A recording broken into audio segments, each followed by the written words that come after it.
desobedece a Dios, pero que más sin embargo aquellos otros pueblos lo veían sin importancia, porque el pueblo elegido por el Señor era el pueblo de Israel, pero que más sin embargo lo va a decir el nuevo pueblo de Dios. Aquí viene algo muy interesante, querido hermano. El nuevo pueblo de Dios no va a ser ya únicamente el pueblo de Israel. ¿Y quién fue el que hizo universal la iglesia? ¿Quién es ese personaje que hizo universal la iglesia? Es decir, ir por todo el mundo y prediquen el evangelio. Donde dice, yo estaré con ustedes hasta el fin de los tiempos, hasta el fin del mundo. El que hizo universal la iglesia fue Jesucristo. Jesucristo la hizo universal, dice, el pueblo de Dios, la iglesia, cuya base fue la muerte de Cristo en la cruz.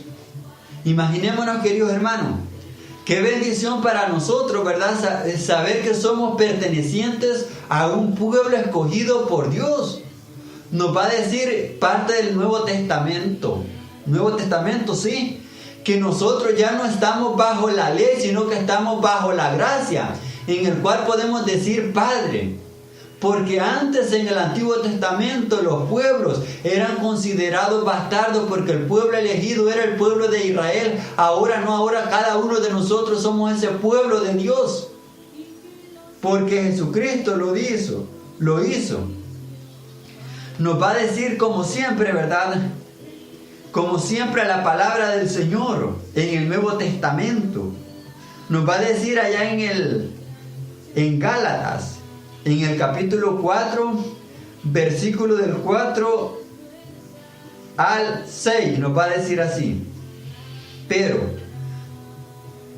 cuando llegó la plenitud de los tiempos, Dios envió a su Hijo, que nació de mujer y fue sometido a la ley, con el fin de rescatar a los que estaban bajo la ley, para que así recibiéramos nuestros derechos como hijos de Dios.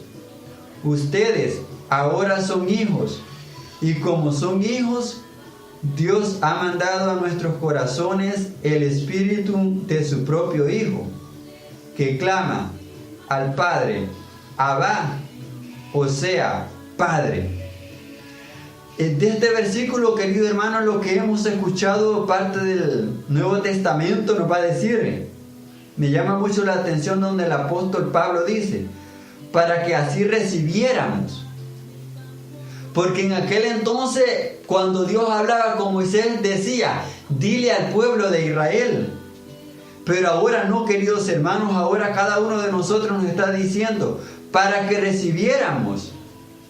El apóstol Pablo nos va a decir, siempre, Romanos 8 nos va a decir, que nosotros poseemos las primicias del Espíritu de Dios.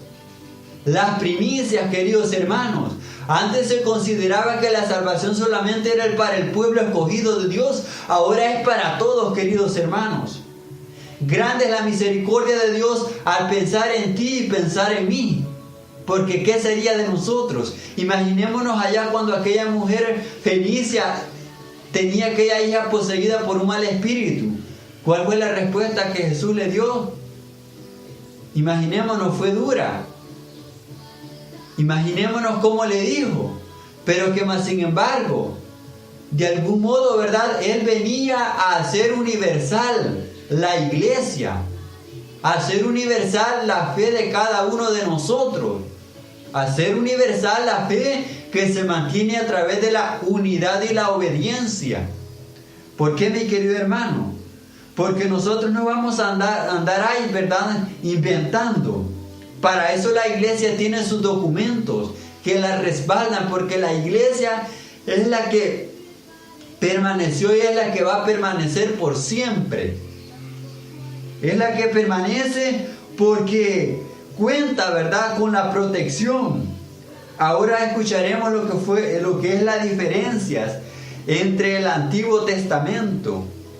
Y nos va a decir parte del estudio, ¿verdad? Parte de lo que indagamos Nos va a decir el Antiguo Testamento. Es la preparación, dice.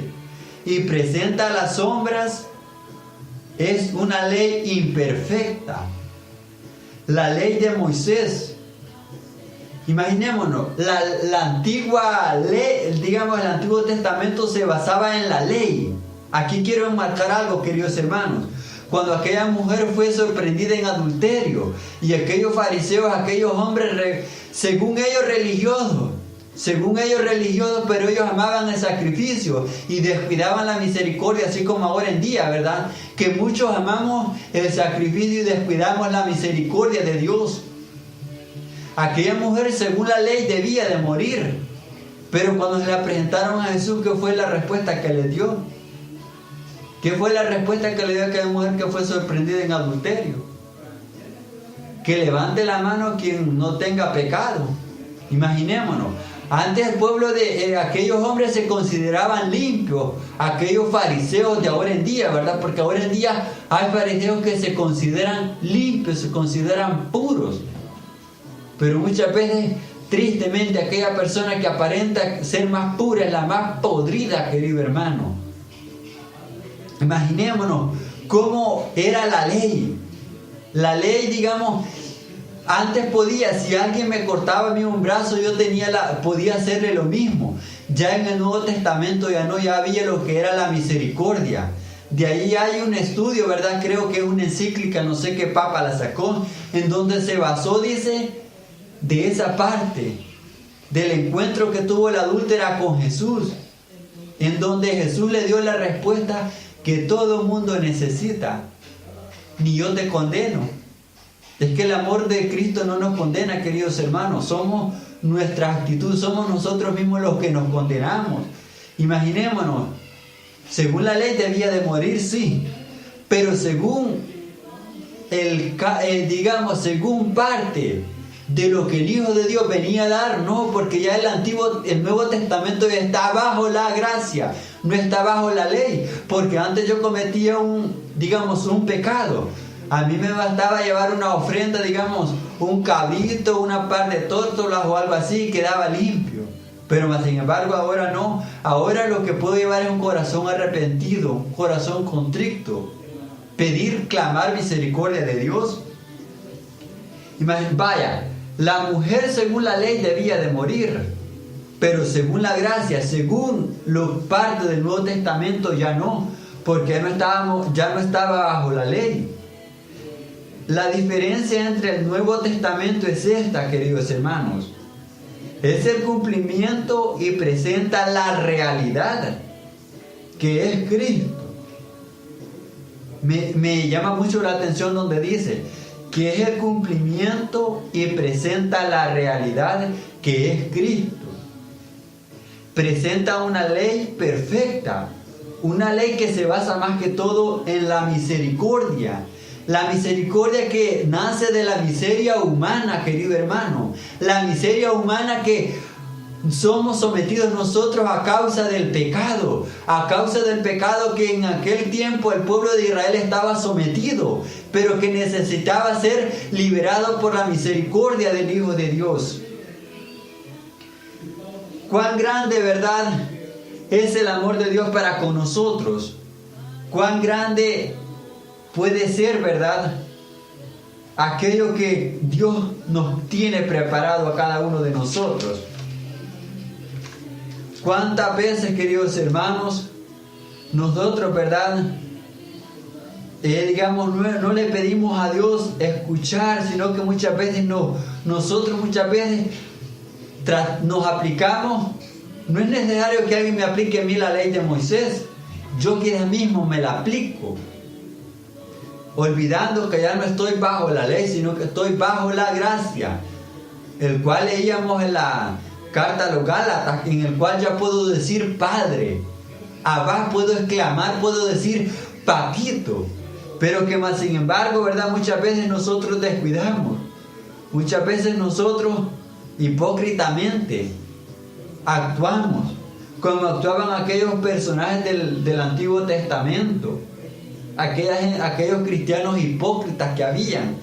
Tristemente que ahora habemos cristianos que somos hipócritas, ¿verdad?, que cuando un hermano comete un pecado, poquito nos hace falta disponible recogerlo a pedrada. Imaginémonos, y nosotros muchas veces, aquel más criticón, aquel que tiene más larga la lengua que un ferrocarril, es el más imperfecto. Estamos aplicándole la ley, no aplicamos la misericordia de Dios que nace de la miseria humana. ¿Será, queridos hermanos, que nosotros estamos llamados a cumplir la ley o a cumplir la ley o a estar bajo la gracia de Dios? Más enseguida nos va a decir lo que es parte del estudio. No estamos obligados a cumplir la ley de Moisés. No estamos obligados a cumplir la ley de Moisés. Si Cristo la cumplió, fue porque pertenecía al pueblo de Israel. Imaginémonos, Cristo permanecía del pueblo de Israel, de aquel que vendría a rescatarnos. ¿De qué? De la esclavitud, de la ley que, que había en aquel tiempo. En el Antiguo Testamento, así era, así se daba, ¿verdad? Cristo ya, como lo dice, pertenecía al pueblo de Israel y vivió en el Antiguo Testamento. En efecto, con su muerte en la cruz, Cristo estableció el Nuevo Testamento. ¿Por qué, mi querido hermano? ¿Por qué Cristo, perteneció, en el Antiguo Testamento? En el Antiguo Testamento, queridos hermanos, como nos dice, ¿verdad? El Antiguo Testamento, la alianza de Dios con el pueblo de Israel, obligaba únicamente a los judíos. Ya en el Nuevo Testamento, alianza de Dios con todas las naciones obliga a todos los bautizados. Pero aquí decía algo muy interesante. Cristo dice que perteneció al pueblo de Israel y fue sometido según bajo la ley. ¿Por qué, mi querido hermano?